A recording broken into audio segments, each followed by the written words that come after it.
Hello friends, welcome back. तो पिछली class से लास्ट क्लास से इसी टॉपिक की मैं लिंक कर दूँ आपको। टॉपिक था पार्टनरशिप फर्म, जो आपके चैप्टर सेकंड है पार्टनरशिप का, रिकॉन्स्टिट्यूशन ऑफ पार्टनरशिप फर्म। उसके जो बेसिक्स मैं आपसे डिस्कस कर रहा था। रिकॉन्स्टिट्यूशन को अपने आप में मैं एक टॉपिक मानता हूँ।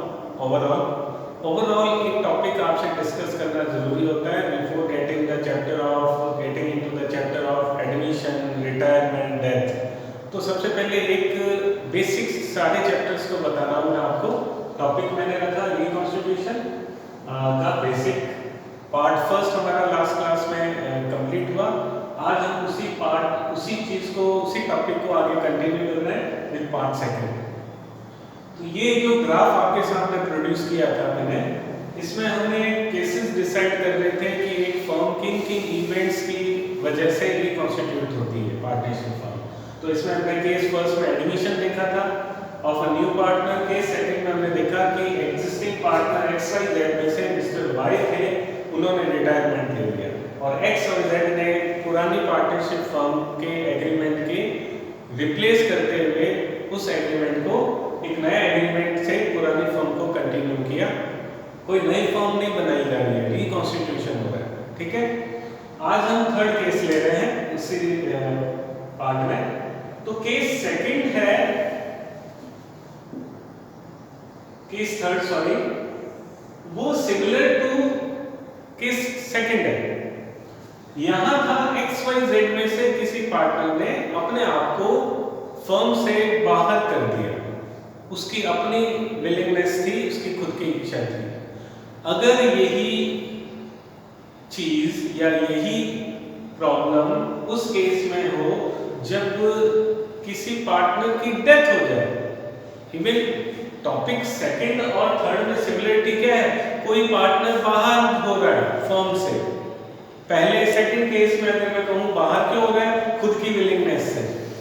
केस थर्ड में उसकी इच्छा नहीं थी, ऊपर वाले की इच्छा थी कि वो किसी पर्सन को अपने पास बुला रहा है, तो उसे बोल रहे हैं डेथ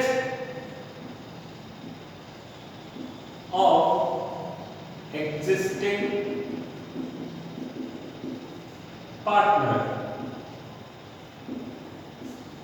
अगर मैं सेम केस उधर से पिक कर लूं कि Y वहां रिटायर हुआ था, मैं यहां कह रहा हूं कि Y बाहर हो गया क्योंकि वो उसकी डेथ हो गई है। तो इस केस में भी मैं अगर मान के चलूं X and Z remaining partnership firm है, वो मेरे पास आता है सिमिलर केस में। केस वही वैसा ही है, मेरा आंसर वैसे वही होगा कि वो आते हैं कहते हैं कि सर डेथ हो गई है पार्टनर की, क्या करें? मैंने कहा कि देखो, लॉ कहता है कि अनलेस अदरवाइज एग्रीड आपको पार्टनरशिप फर्म डिसॉल्व करनी पड़ेगी, फर्म आप नहीं चला सकते हो। क्यों?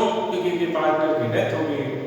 लेकिन लॉ कहता है अनलेस अदरवाइज एग्रीड, इसका मतलब क्या हुआ कि अगर पुराने पार्टनरशिप एग्रीमेंट में अगर ये क्लॉज डाला हुआ था कि in case of death of any partner, remaining partner चाहे तो पुरानी फर्म के बिजनेस को विद न्यू एग्रीमेंट आगे कैरी कर सकते हैं, तो आपके पास चॉइस है।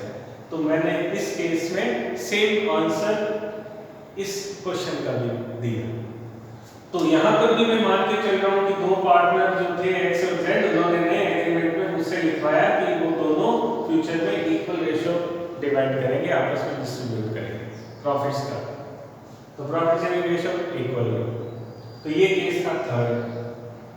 ओके, अब फोर्थ केस समझना है ध्यान से।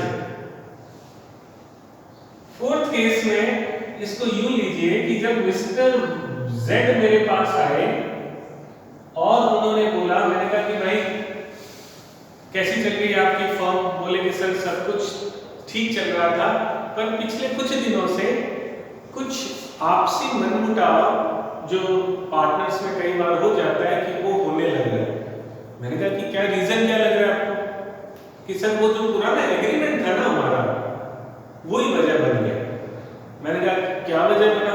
कि सर उस पुराने एग्रीमेंट में जो रेशियो तय था वो 3:1 था। मैंने कहा इससे क्या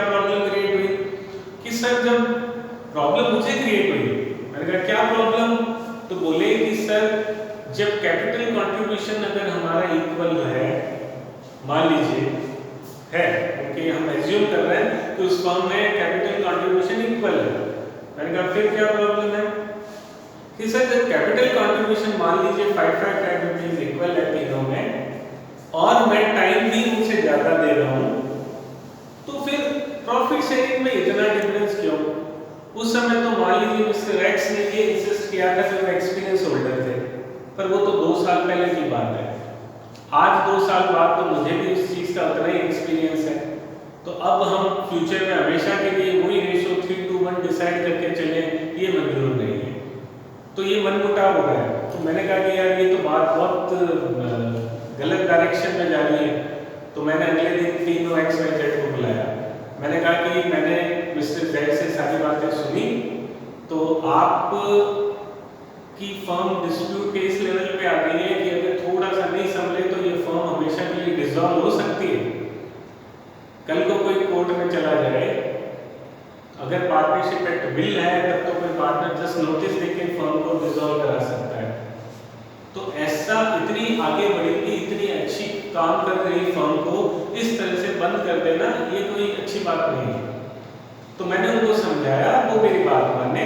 मैंने कहा कि क्या दिक्कत है, अगर जेड की बात में अगर आप खुद समझो तो कोई पॉइंट तो है। ऐसा करके एक्स और वाई के रिलेटिव्स को बैठा करके सब चीजें सेटल हुई और एक्स वाई एग्री हो गए फ्यूचर में अपने रेशियो को चेंज करने के लिए। और अब ये डिसाइड हुआ कि वो फ्यूचर में profit sharing ratio equal decide करेंगे, डिवाइड करेंगे। तो वो मेरे पास आए कि सर हो गया, एग्री हो गया हम आपस में कि इक्वल रेशियो होगा। मैंने कहा रुको रुको, मैंने कहा आप लोगों ने इतनी बड़ी चीज डिसाइड कर ली तो आपको नया एग्रीमेंट साइन नहीं करना? तो बोले कि एग्रीमेंट साइन क्यों करें सर? तो मैंने कहा कि बेटा ऐसा है कि पुराने एग्रीमेंट में एक इंपॉर्टेंट क्लॉज था, प्रॉफिट शेयरिंग का क्लॉज। अगर आप उस क्लॉज में ऑल्टर कर रहे हो तो don't you think that new agreement will be required? बोले कि अच्छा सर ये है। मैंने कहा हाँ करना पड़ेगा। तो देन मैंने उनके बीच में एक नया पार्टनरशिप एग्रीमेंट साइन करवाया। साइन किया मतलब एग्रीमेंट फ्रेम करवाया। अब पुरानी पार्टनरशिप फर्म, ध्यान रखिएगा, एग्रीमेंट जैसे ही चेंज होता है, अब उस एग्रीमेंट की वजह से जो नई फर्म सामने आती है वो रिकॉन्स्टिट्यूटेड फर्म है। अब इस केस में क्या बिजनेस बंद हुआ चारों का, तीनों का? नो, पर चेंज क्या हुआ? एग्रीमेंट। तो यहाँ पर जो केस 4 बन रहा है बेटा, वो ना तो कोई नया पार्टनर आ रहा है, ना तो किसी पुराने पार्टनर की डेथ हुई है, ना किसी पुराने पार्टनर का किसी का रिटायरमेंट हुआ है। सिंपल एक चीज हुई थी, पुराने एग्रीमेंट में प्रॉफिट शेयरिंग रेशियो था वो चेंज हो गया। तो ये केस हुआ simple change in profit sharing ratio.